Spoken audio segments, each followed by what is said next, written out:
Hi guys, welcome back to Plastic Paddies, episode number 10.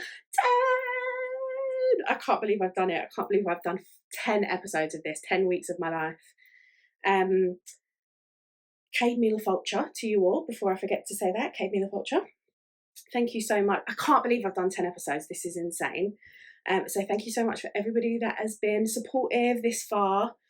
To YouTube subscribers, Instagram followers, TikTok followers, and anybody that's downloaded it on Spotify. I can't thank you enough because I absolutely love doing this. It's so much fun.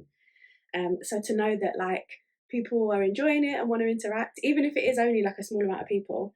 I said on my Instagram the other day, when we hit like 14 YouTube subscribers, I was like, oh my God, like celebrating it. And I said, people might think I'm silly for celebrating like every single little tiny thing, or like such small amount of numbers, but at the end of the day, I don't care. Like I said, I love doing this and it's really fun for me. So to know if even one person like enjoys it, then that's like great news for me. So yeah, thank you very much. We hit 100 followers on Instagram. I think now actually we're about 104.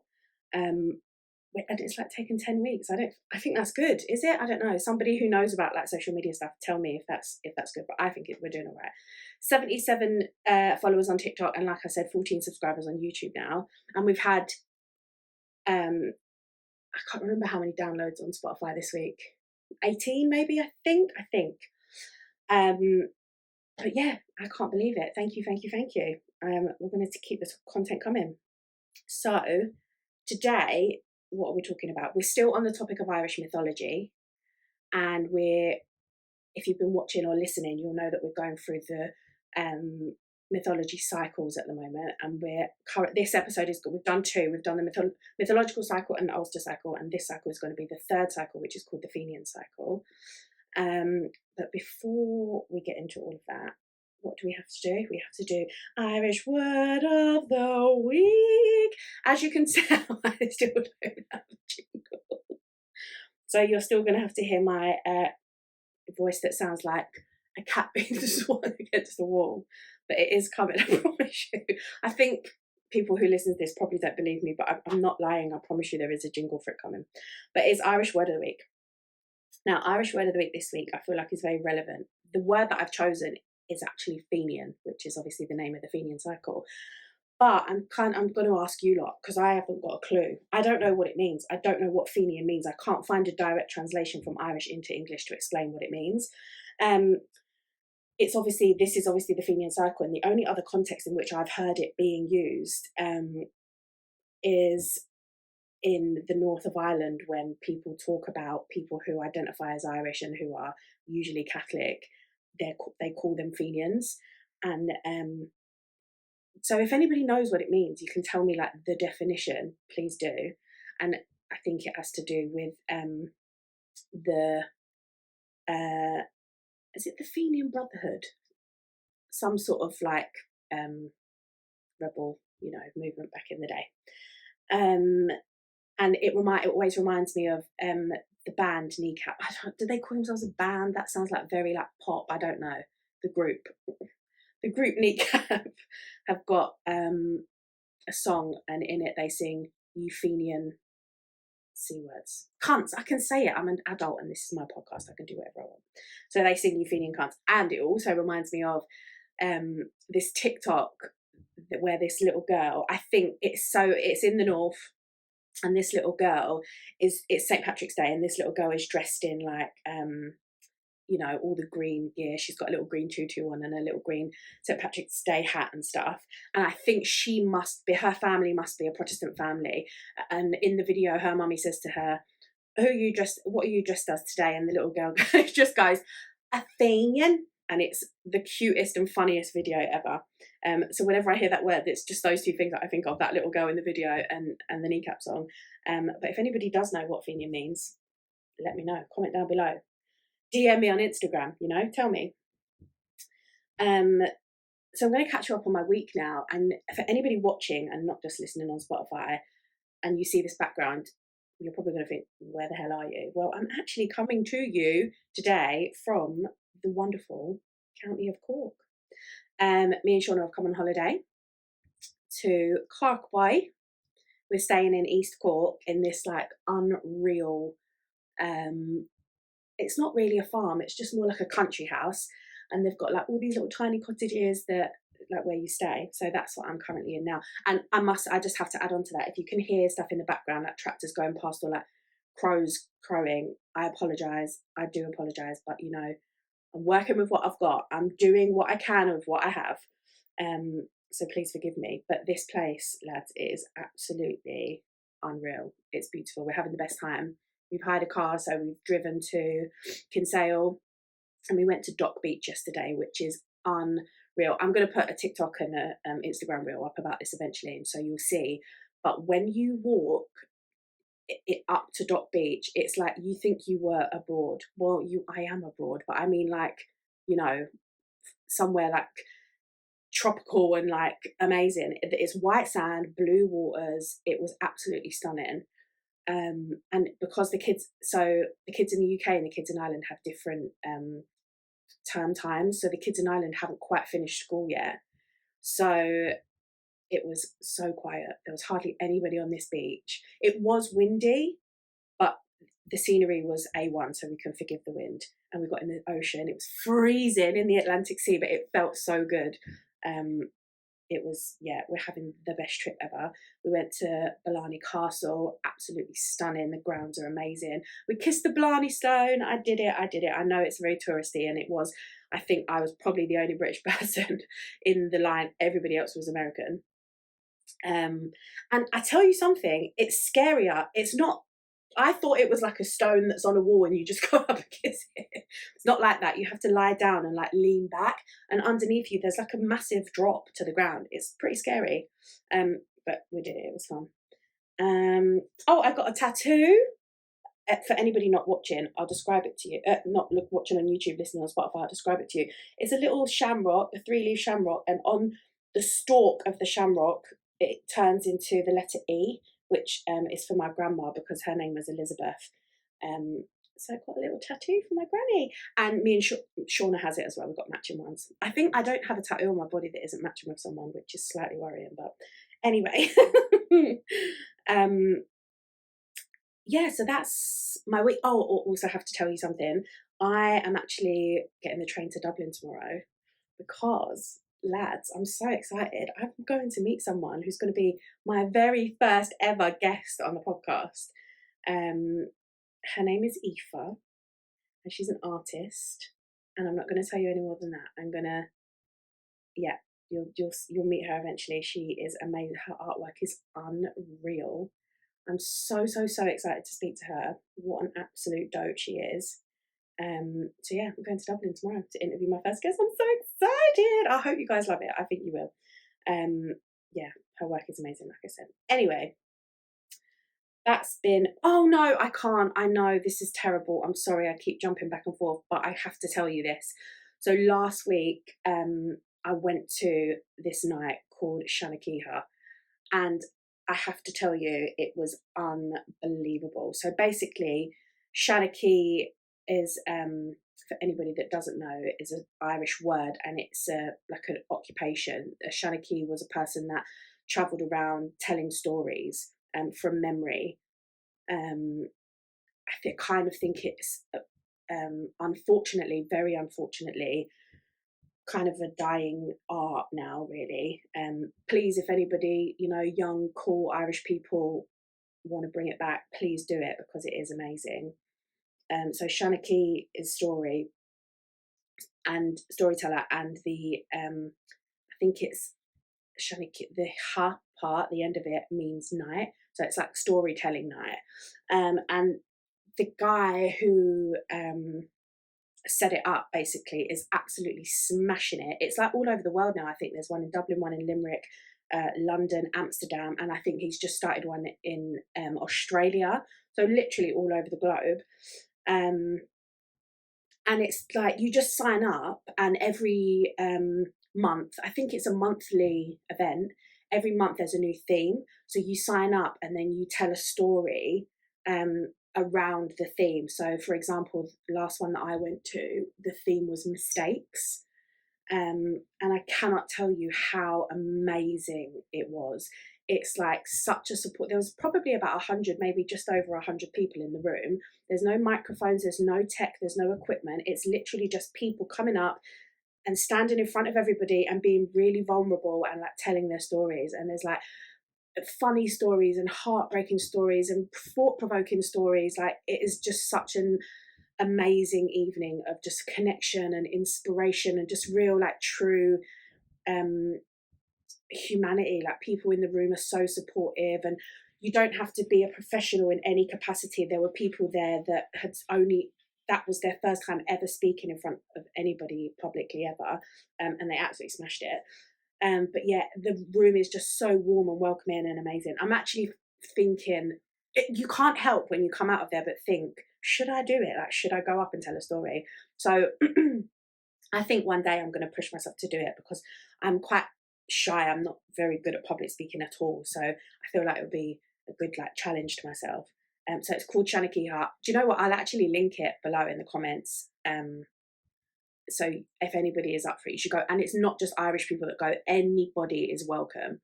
Although, you know, it was started by an Irish person. And obviously in London there's a big Irish community, so there are a lot of Irish people there, but by no means do you have to be Irish or related to anything. Anybody can go. It's a really, really welcoming space. And I had the best time ever. So that was what I did with my week. And go and check it out. I'll put it in the description below, like I said. So it's now time for my cat scratchy voice again, because I'm going to tell you Irish news story of the week. Now, this is a quick one, but it's a good one, I think. The Irish news story of the week is that Ireland's population has gone above 5 million people for the first time in 170 years, which is wild. They did a census recently, and this is how they found out this information.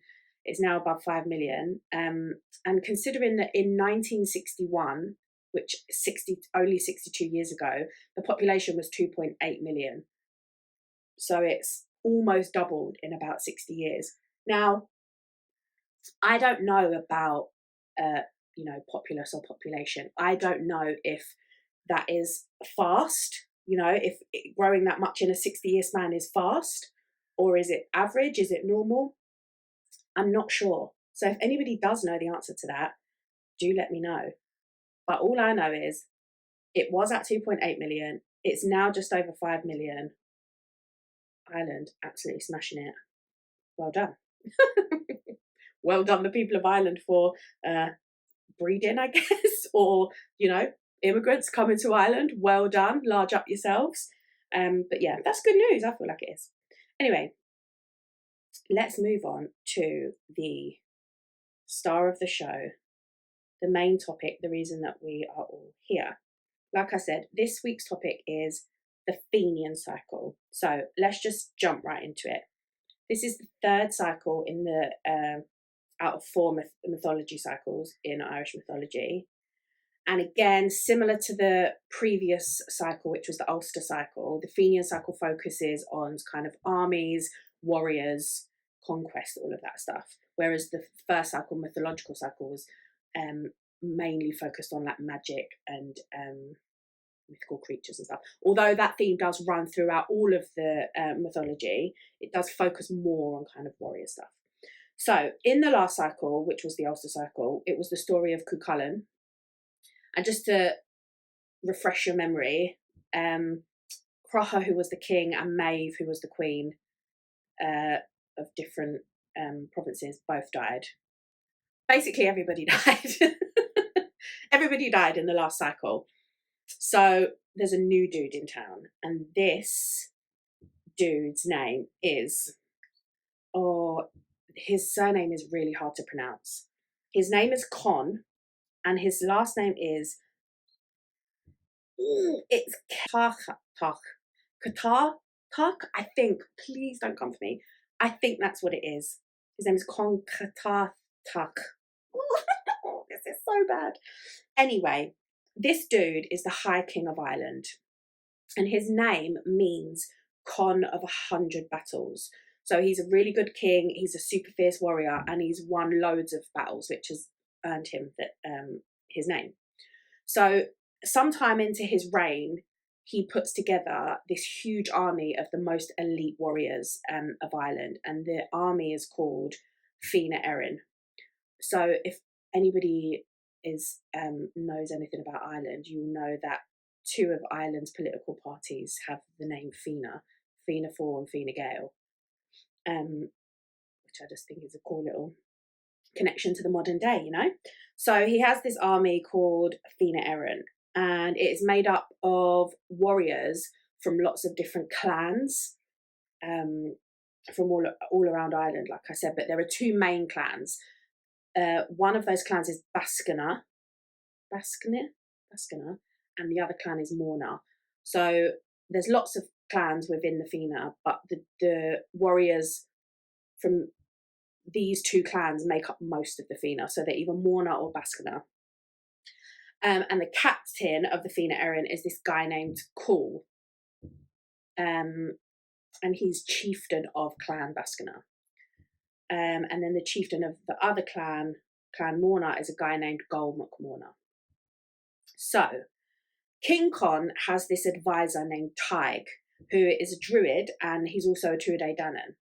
So remember way back in like the mythological cycle, there's this guy called Nuada, who is Tuatha Danann, and he lost his arm, he gets his arm chopped off. Well, this guy, Tig, is Nuada's son. So he's also Tuatha Danann, and he's a druid. So Tig's daughter and Cool, the captain of the Fenian Cycle, fall in love.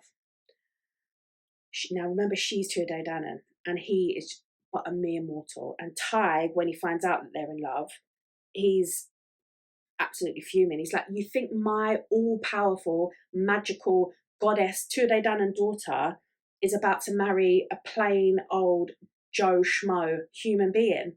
Absolutely not. No way. So he tries to forbid it, but his daughter marries Cool anyway. And his daughter's name is Muireann.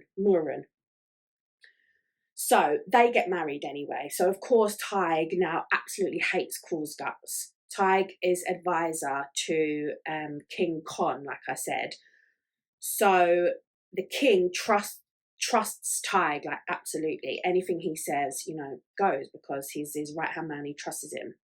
So of course, what do you think happens? Tig uses the fact that the king, you know, he's got influence over the king and he's in his ear and the king listens to him. He uses that to his advantage, and he says to the King Con, obviously he's got a he hates this Cool guy. He's married his daughter, he didn't want him to, so he's in the king's ear like, don't you think that this Cool is like getting a bit too big for his boots? Don't you think he needs to be like knocked down a peg or two? I think he like thinks he's a bit of all that. And the king's like, you know what, actually, I didn't notice it, but now you've said it, yeah, I do think that he's getting a bit too big for his boots. So they decide that Cool should no longer be the leader of Fenian Cycle, and they're like, no, he's getting too big for his boots, we don't want him there anymore. So they go to Gol MacMorna, who is, like I said earlier, the chieftain of Clan Morna, who are also in Fenian Cycle. So they go to this guy Gol, and they say that he should challenge Cool for the position of captain of the Fena. So Gol's like, okay, cool. If you guys think that I'm good enough to be captain, I'm going to do it. So Gol does challenge him, and when Cool hears about the challenge, he's like, let's go. Okay, fine. You think you can challenge me? So he's like, right, okay, let's go. So he gathers all of his clan. He's like, we're going to go and kill that other clan, Clan Bascana. We're going to go kill Clan Morna. And Muireann, who is Cool's wife, she's pregnant by this point, and she is about ready to drop. Like, this baby is coming anytime soon. She's like, I don't like this. I've got a really bad feeling about it, and I don't think you should go and fight this other clan. I really don't think you should. But Cool, you know how they are, being a man. He's like, not go. He's challenging me. Do you think I'm going to make myself look like an idiot in front of all of this whole kingdom? No, I'm going. He's like, I've got no choice, really. I have to go. He's challenging my authority and my position of captain. If I don't go, you know, it's going to make me look weak and whatever else. He's like, I have to. So Muireann says, fine, you can go, but I promise you will never ever see me again. And she leaves. So Cool goes to battle to defend his honour. The two clans fight in Knock, and Cool's clan, Clan Baskenar, is larger and technically better. So they should have won. But Tig, you know, the guy that hates Cool, who is Muireann's father, Tig, who remember is Tuatha Danann, he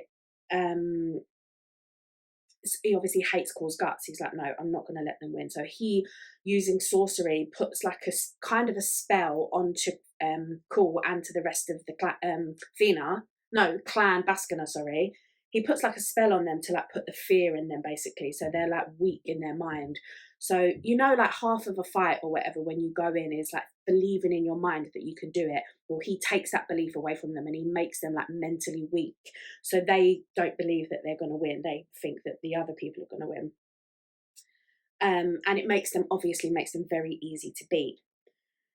So they're fighting, and Cool actually ends up injuring Goal quite badly. He takes out his eye. But then this guy, Leah, who is from Clan Morna, comes to Goal's rescue, and he actually kills Cool. So Clan Morna end up winning the battle. Goal McMorna ends up becoming the new captain of the Fena, and he appoints Leah, the guy that killed Cool, as the new treasurer. And there's like this special bag that the treasurer has to wear called the crane bag, and it contains all of the like treasures, obviously, of the Fena. And so now Leah has that bag. So after this massive defeat, some of Clan Baskenar, including Cool's own brother, this guy named Crimmel, they manage to escape into the woods and they leg it.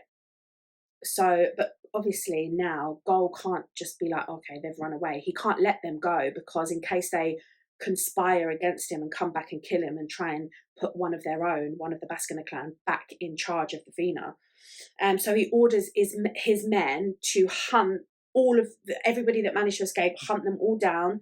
And if you find their families, kill all of their families as well. He told his men to do that. Absolutely brutal. But I think from the stories that we've been telling over the last few weeks, we know that, you know, in the island at this time, brutal. Everyone's brutal. So thereafter, the Clan Baskin are in the woods and their family. Now, cut to Muireann, Tig's daughter, the one that ran away from Cool because she didn't want him to go and fight. Like I said, she's pregnant. She's left her husband. And she knows that her husband is dead. She knows that Cool has been killed because, remember what I said, she's Tuatha Danann, so she's powerful. And part of her powers is that she has visions, and she saw a vision of her husband being killed. So she knows that he died in battle. And she also knows that the Fena, now led by Goal McMorna, are going to kill her and her baby if they come across her, because she knows that this is what Goal has ordered his men to do. She knows that they're basically going to find and kill anybody that was part of Clan Baskenar. So she's now on the run. She's now on the run, trying to make sure that her and her baby don't get killed, basically. And she hides in this huge wood called Sleeve Bloom. And while hiding in the wood, she gives birth to the baby, and she calls him Demna. So she knows that the Fena are now looking for her and for her baby. So as a mother, she has to make a very, very difficult decision. And the decision that she makes is to leave her baby. So she leaves her baby with two nurses, one of whom is her sister, and she flees the woods and she goes to the province of Munster. And the reason that she did that is because she's hoping that the word of where she is will get to her enemies, to, you know, the Fena and Clan Morna, and that they will go after her in Munster and not go after the baby. You know, she's a mother. She's doing everything she can to protect. I'm a mother. No drama. But yeah, she's doing everything she can to protect her baby. Which, even if it means sacrificing her own life, you know, that's what she does. I'm saying all these things and it's just reminded me of memes off the internet. Have you ever seen that meme of those young kids in Pakistan and she's like, I will sacrifice my own life? It's really funny. Anyway, so she's gone to Munster, and where, by the way, side note, she ends up marrying the king of Munster. So now this baby, Demna, is with these two nurses, Lucra and Bovemore. I am so sorry if I'm butchering these names. I really have to apologise. Boval, that's what I'm going to say her name is. And Boval is actually Muirin's sister, so also Tig's daughter. So now they're raising Demna as their own, and you know they have to teach him to survive in these woods. And this kid is like a little feral, like wildling child, because you know he's grown up in the woods. He knows his environment really well. He's got to be fast. He's got to be strong. But he's like exceptionally fast. He's so fast that he can like hunt any wild animal and catch them like on foot basically, and he was also extremely strong.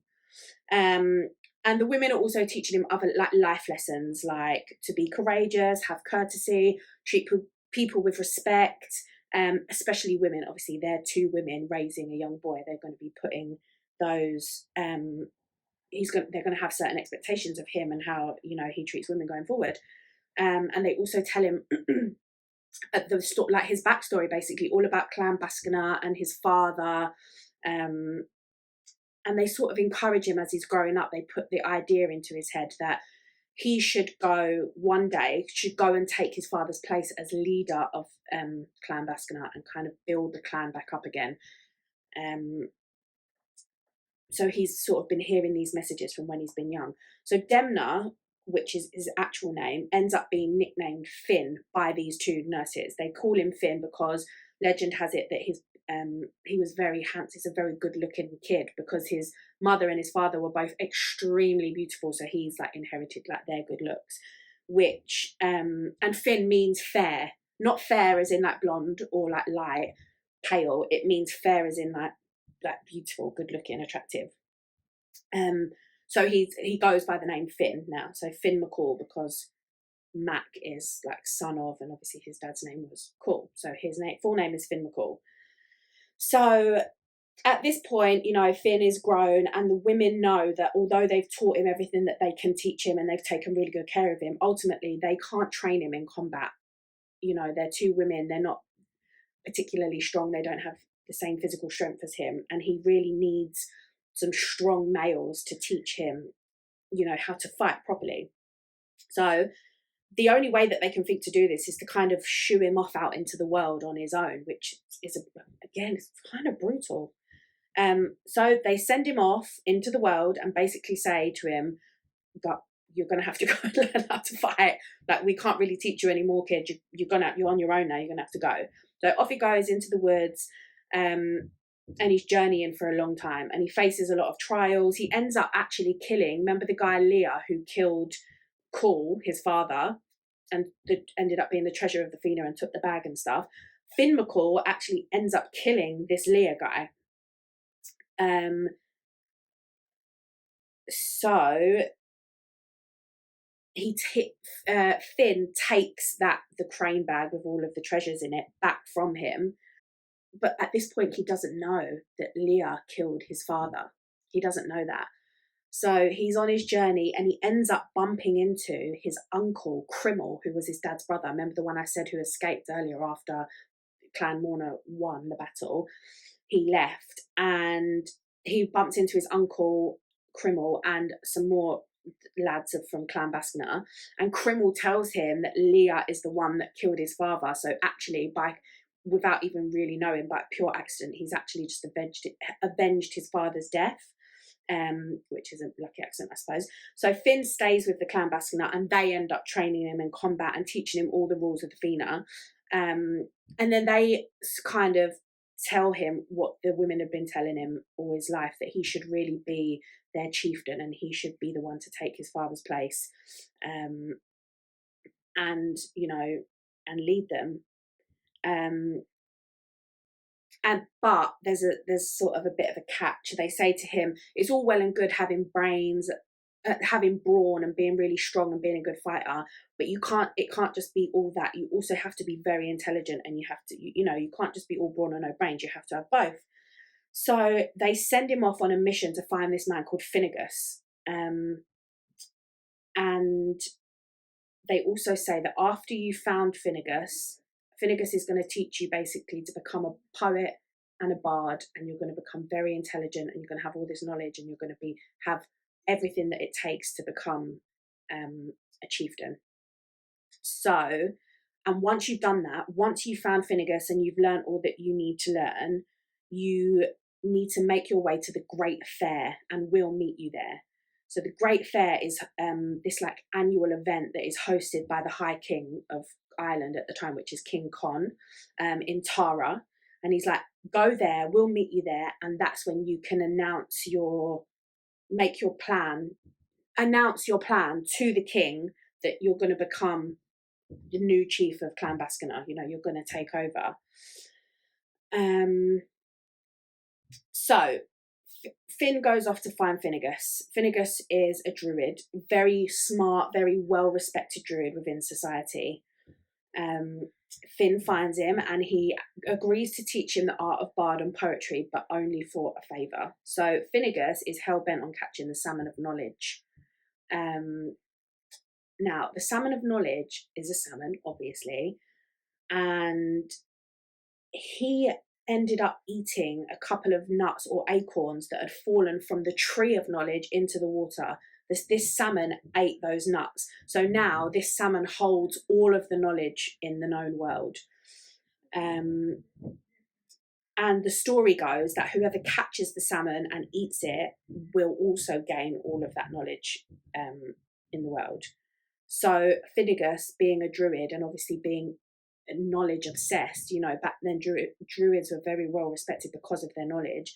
He was hell-bent on getting this salmon. He's like, I want that salmon and I want that knowledge. So, fun fact about the salmon, by the way. Way back in the mythological cycle, there is a guy called Fintan MacBochra, and he ends up on the island of Ireland with 50 women.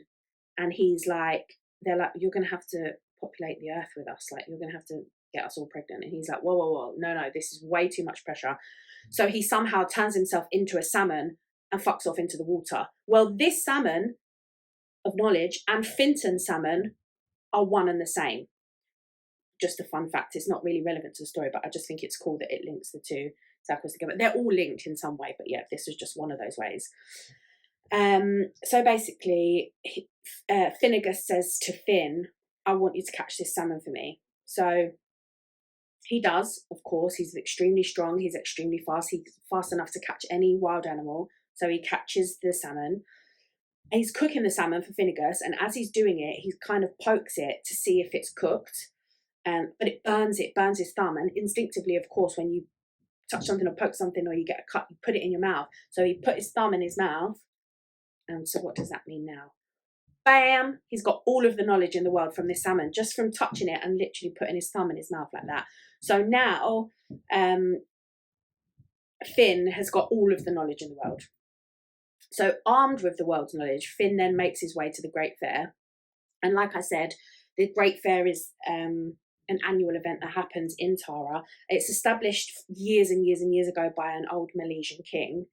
And at this fair, there are really strict rules that nobody can be arrested and anybody can freely bring any claims or disputes before the High King and the Assembly. And they have to hear them out. They can't be arrested, which is why the Clan Bascana told Finn that this would be the best place for him to make his announcement that he wants to be chieftain again. So this assembly of which they have to present their case to is made up of the High King himself, the 4 provincial kings, druids, bards, and other chieftains. So he makes his way to this annual fair. He gets before the assembly and he makes his announcement that he wants to become chieftain of his father's clan and a Fena. He wants to join the Fena again. He wants to be a Fena warrior. And King Con agrees. So in order to become a chieftain and a Fena warrior, he has to complete a set of tasks given to him by Gol MacMorna, who is the chieftain of the opposing clan, Clan Morna. So, and he's also current captain of the Fena. So there were 3 tasks and all 3 were, again, brutal, we've established. So the first task involved Finn being buried up to his hips and the Fena all throwing spears at him, and he has to like avoid the spears and not get even like not even a nick, not even a little cut on him. But remember, he's extremely, extremely fast and wild and feral. Like, he grew up in the woods basically, so of course he manages it. Doesn't get a scratch on him. The second task is saw Finn being hunted in the forest by the Fena, and he basically has to avoid being caught. Now again, he grew up in the woods, he's a feral boy, he's extremely strong, extremely fast, and he knows the environment very, very well. So he would know all of the tricks of like how to hide, you know, he would just know what to do. No surprise, he absolutely smashes the second task. Smoked a lot of them. Lastly, the last thing was that he had to demonstrate his poetic ability. Now, obviously, he's just gained all of the knowledge in the entire world from the Salmon of Knowledge, so absolutely no problem. Wipes the floor with the poetry, and bing, bang, boom, he's now the chieftain again of Clan Bascana. And eventually he ends up working his way up to become captain of the Fena by basically, he kills a goblin that has been terrorizing Tara every year on the night of Samhain, which is what we now know as Halloween in the modern day. So he killed that goblin, and that was like a heroic enough task for him to be then made captain of the Fena, taking, you know, carrying on from his father. So he's now captain of the Fena. One day, himself and the rest of the lads are out hunting, and on their hunt, they meet a fawn, like a lovely, cute little baby deer of a fawn. And Finn sends his 2 hounds after the fawn to go and hunt it, basically. Side note, I'm not sure about this, it's quite weird, but I think his hounds are also his cousins.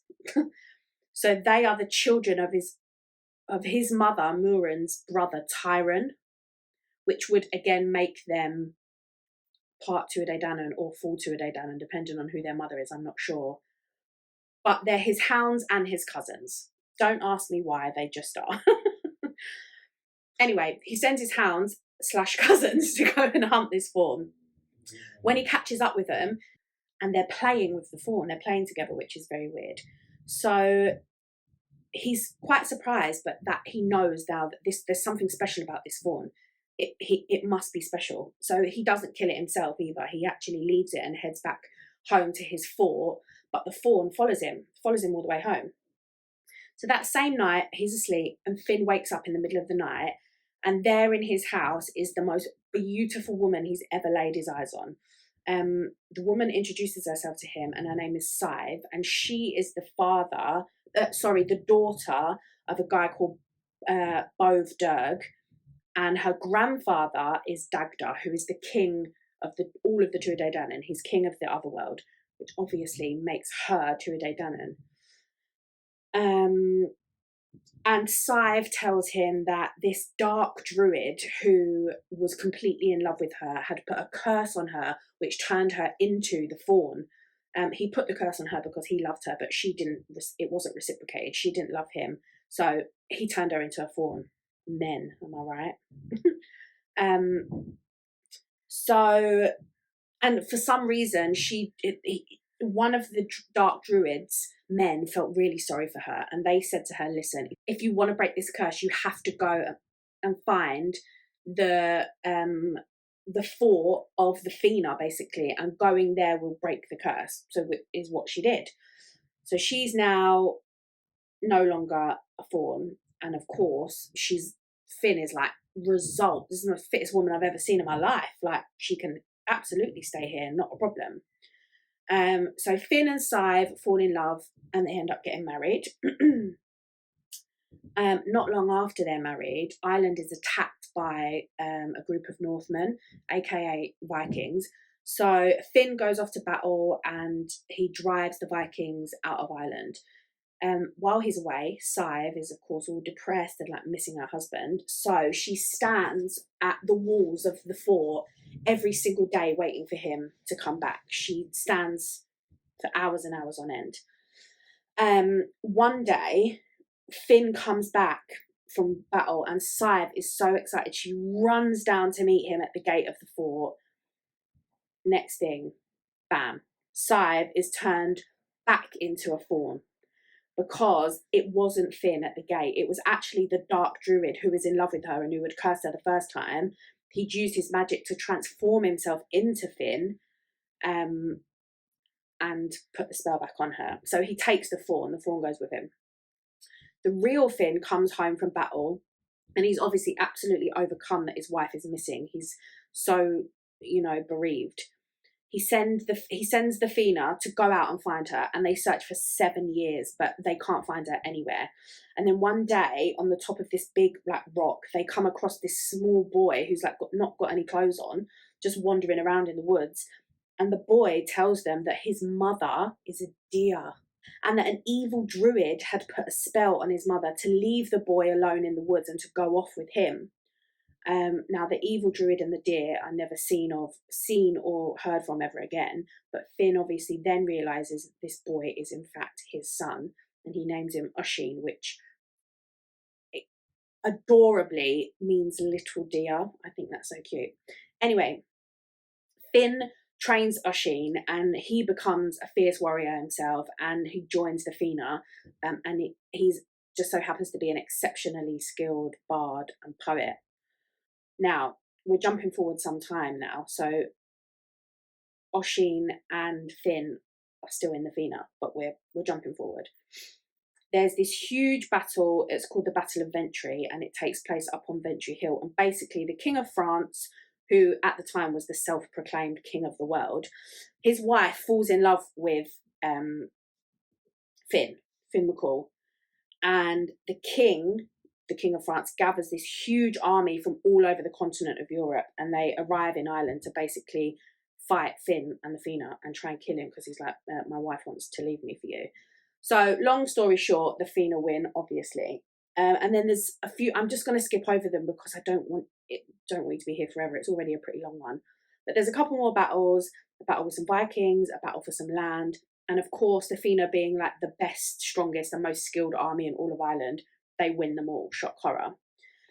So at this point, the battles are all over and Finn is kind of like getting on a bit. He's getting a bit old. He's had several wives over the years, but none of them have stuck and some of them have died.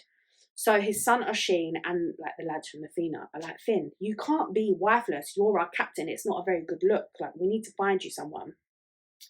So one of the Fena suggests that the only woman suitable for a man of his kind of like status and stature is Grania, who happens to be the inappropriately young daughter of the High King of Ireland, who is now Cormac MacArt. It's not King Con anymore.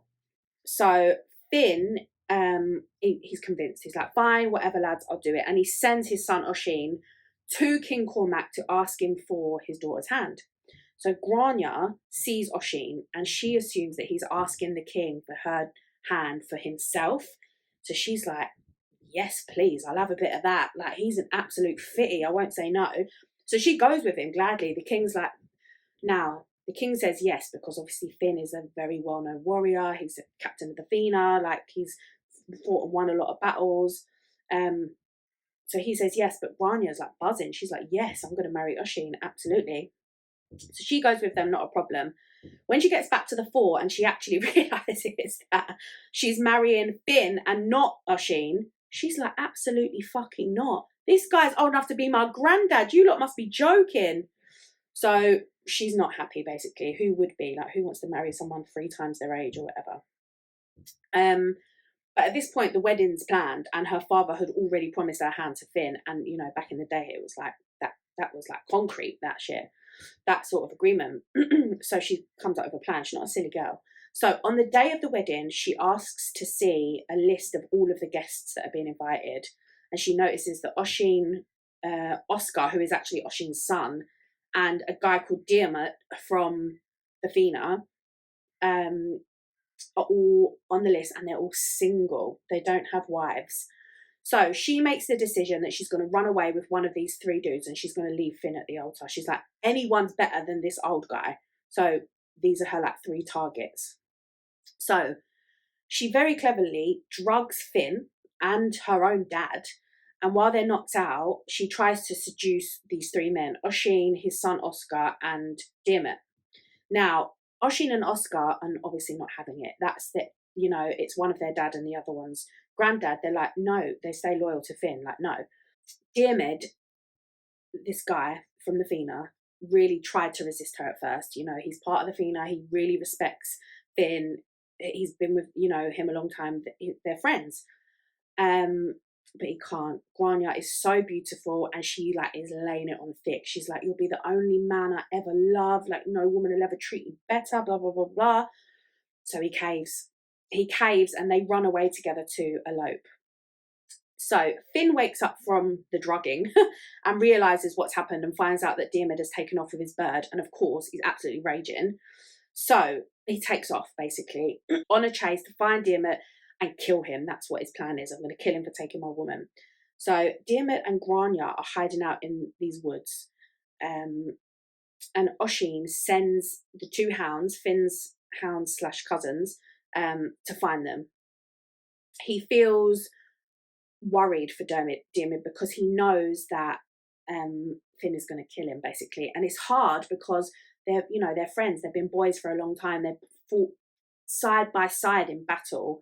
I think it's very hard for Oshin to just cut that relationship, even though what Diarmid has done is wrong. I think he's a bit more understanding. He's like, all right, she's a beautiful woman.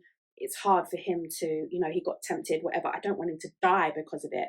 So he sends warning with the hounds and tells them that Diarmid is in danger. You know, Finn is going to kill you when he catches you. So Diarmid and Grania, they escape by travelling to the west. They meet this giant, a literal giant called Modon, who says that he'll protect them on their travels as long as Diarmid pays him. So he agrees, and the three of them are travelling on their journey. So there's Diarmid, Grania, and then this massive giant who's like protecting them. So in the meantime, Finn finds out about Oshin sending this warning to Diarmid and allowing them to escape. And he basically like disowns his son. He's like, your loyalty is supposed to be with me. I can't believe you would like protect him, basically. So, and he also decides that if his own son, you know, did that to him, then his men, the men of the Fena, should not be trusted. They obviously can't be trusted. So in doing so, he hires some outside muscle. He gets these three guys, these three like sea champions, who come from the English Channel, and he sets them the task of finding and killing Diarmid. Now, the sea champions, and they do find Diarmid, and they have a battle that lasts for 5 days. But Diarmid, he's obviously part of the Fena. They're the best warriors in the whole of Ireland. He wins, and he leaves the three champions tied up together and kind of like embarrassed. So the champions send their hounds after Grania and Diarmid, but he kills the hounds. And when the three champions find out that their hounds are dead, they all die themselves from grief. So Finn buries the three champions on the beach, and in that moment kind of has to be like, okay, fair dues, like he won. But he doesn't really leave it. He holds on to the grudge, you know. So Diarmid and Grania end up living in this wood. And in this wood that they're living, there's a very magical tree. And the tree produces a fruit that can allow old people to basically be youthful again. It's like the tree of eternal life or whatever. So, but the Tuatha Danann have they've forbade anybody from eating fruit from this tree. And they've hired this giant called Sharvan to protect the tree, basically. He doesn't let anybody near it. Now, Diarmid and Grania are living in this same wood that Sharvan and the tree are in, but he's only allowing them to stay there because he's made them kind of swear that they will not go near this tree and they will not eat this fruit. He's like, fine, as long as you keep that promise, you can stay. So they're basically living peacefully in the wood. So, do you remember way back in the story that other clan, Morna, you know, Leah and Gol, who killed Finn's father, Cool? Well, they've come back. And now there's this guy called Angus, and he decides that he wants to make friends with Finn and join the Fena. So Finn gives them two options. He says, you can only join if you do one of these two things.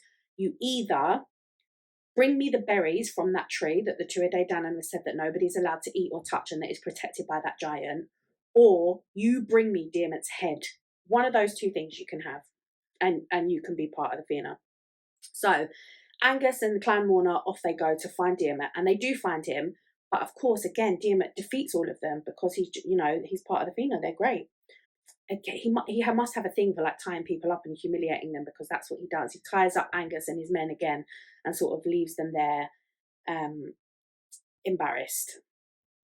Grania, out of the blue, decides that she actually wants to eat some of these eternal youth berries, and tells Diarmuid that, I'm actually, now you've wrapped that nonsense up, I'm actually going to go and eat some of those berries because I fancy a bit of eternal youth, I don't want to get old. So he's like, for God's sake, he's like, well, you can't go because if the giant's there, he's going to kill you. If you're hell bent on doing it, I'm obviously going to have to go for you because at least I can, try and defend myself against the giant. So he goes, off he goes. He does bump into the giant and he tries to convince the giant to give him some berries. But the giant has obviously got a deal with the Tuatha Dé Danann and he's like, absolutely not, no fucking way. So he kills the giant, he takes some berries from the tree, he gives some to Grania, his wife, who wanted some, and he also gives some to Angus and the lads from Clan Morna that he's got tied up, and he says, here, you can take those back to Finn, you're not having my head. So, fine, they go back and they give the berries to Finn, thinking that he's going to be like, oh, all right, you've bought me one of the two things that I asked for, I'm going to let you back into the Fena, I'm going to let you join. But for some reason, obviously, we know he's got all the knowledge in the world, he's a very clever man. For some reason, he knew that they weren't the ones that killed the giant. He knew that it must have been Diarmuid. So he now knows that Diarmuid and Grania are in this same wood where this giant is and these berries. So again, like a dog with a bone, he sets off to try and find them and try and kill Diarmuid. He's not letting this go. Like, chill out, she doesn't want you, mate. Relax, bloody hell, get over it. Anyway, so long story short, Oscar, who remember is Oisin's son and Finn's grandson, he actually defends Diarmuid against his grandfather and sort of says, no, it's been a long time, just get over it. Like, they're together, they're happy, she doesn't want you, just leave it. If you're going to go through here, if you're going to fight him, you're going to have to go through me. Basically, that's what he says. And Finn doesn't want to fight his own grandson, of course he doesn't. So he kind of just has to accept that it is what it is. Like he can't be with her. So reluctantly he lets Diarmuid live, and that's that. Further down the line, Diarmuid ends up dying, actually. He gets an injury from a hog tusk when he's out hunting. A warthog stabs him with his tusk and he dies. So after his death, again, Finn cannot let this girl go for some reason. Finn and Grania actually end up getting married. Now the age gap between them at this point is massive, and despite everybody sort of mocking Finn because he's so old and Grania's so young, they end up getting married. I don't know if it's because he was doing it out of pure spite, like I'm going to get my own way, but yeah, he married her. And she might have done it because, being like a single woman in those days, I don't think was the best. But they get married, and Grania is actually was his last wife before he died. And that's it. It's a very abrupt ending, I do apologise, but that is basically the end of the Fenian Cycle. It was a long one, lads. Thank you for sticking with me. But yeah, that was it. Thank you so much for listening. Next week, I'm going to be talking about the final mythological cycle, which is the historical cycle. So yeah, thank you for listening. Please please comment, please subscribe. Follow me on Instagram, follow me on TikTok, and listen wherever you get your podcast, Spotify, Apple Music, Amazon Music, all of that good stuff. It's plastic. All of my socials are Plastic Paddy's Podcast. I will put it up on the screen, and they're all linked in the description as well. And I have to tell you, I keep forgetting to tell you this, but please go and listen to the Plastic Paddy's Podcast playlist on Spotify, because I've compiled a playlist of all Irish music, and I think it's really good. I know I'm a bit biased, but it is really good. So also go and listen to that on Spotify. I'll link that down below as well. But yeah, next week I'll be talking about the fourth and final cycle, like I said. And yeah, thanks for sticking with me, gang. It's been so fun. I love you and leave you. Sinead. Bye.